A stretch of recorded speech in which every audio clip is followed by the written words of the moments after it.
Garp's Dark Pain, The Revenge of True Justice by Legendary Anime. Hi everyone, Flying Panda. Since the 2-year time skip, we've seen a lot of change and development in most characters. Garp, however, has been missing from the pages of the manga this whole time. It has been stated, however, that Garp is now a Marine rookie trainer, which is not too surprising really, as he did train Kobe and Heppo after all. Maybe to some this seems like a few steps down from being known as the legendary hero.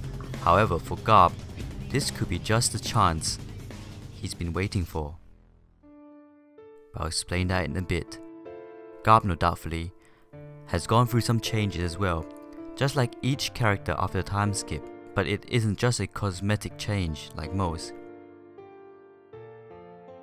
Garp has gone through a dramatic mental change, meaning he's not the same old Garp we once knew. Now it is fairly obvious why Garp has changed. We all saw the first signs of his change at Marineford. The war took a heavy toll on him mentally and emotionally, which has led to a change in how he views the world. The war at Marineford opened his eyes to two things. 1. Family is more important than duty. 2. The Marines isn't what he truly believed it to be.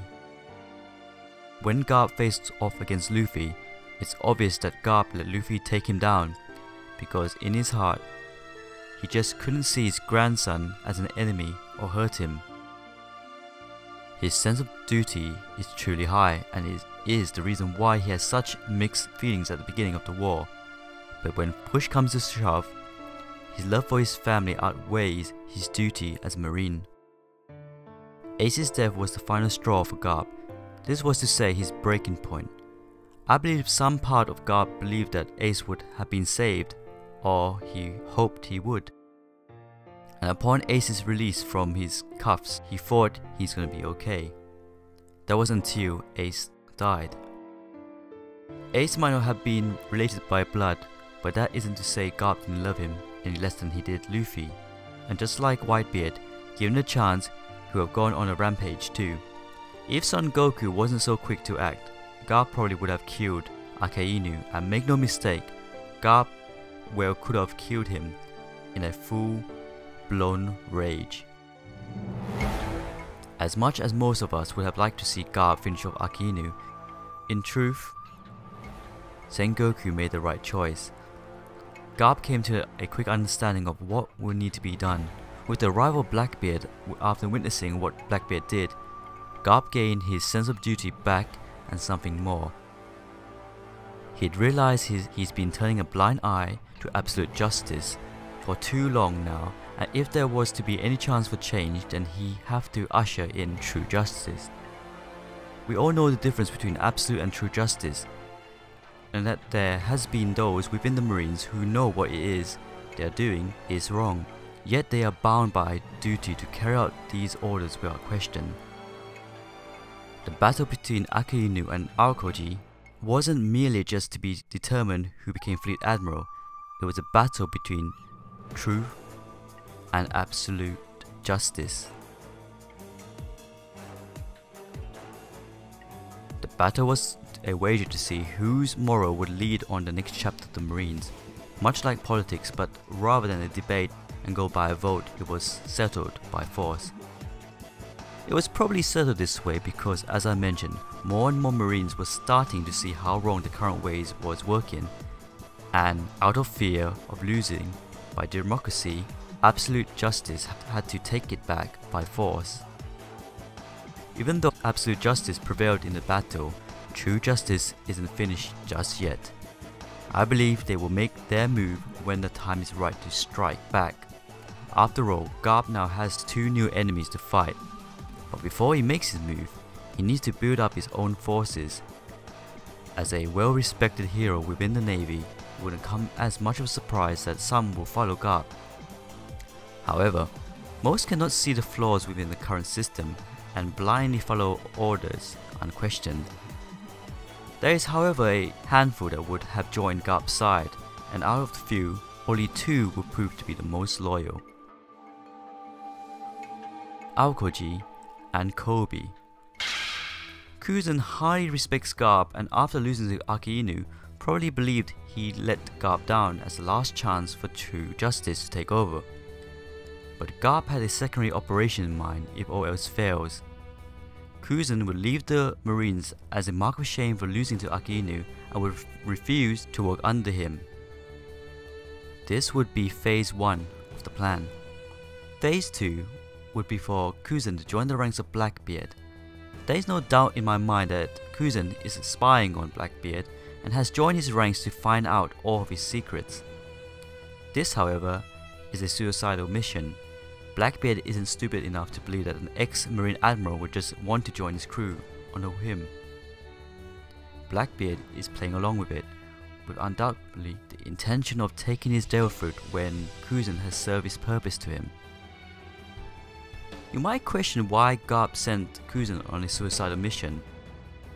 Well, it wouldn't be a case of he want to, but rather there isn't any other choice. Kuzan is the most logical choice for the mission, as he has a powerful devil fruit that will appeal to Blackbeard's interests.